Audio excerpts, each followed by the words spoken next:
Hello guys, in today's video I will be showing you how to export your data on your account settings on your account on Bluesky easy and quickly. So first of all, enter the application of Bluesky. Now click on these three lines here and then go to the settings, then go to the account.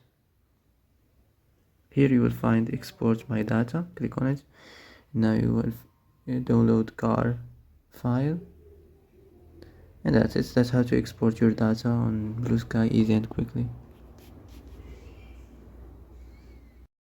Well, that's it for today's video. I hope this is the answer you've been looking for.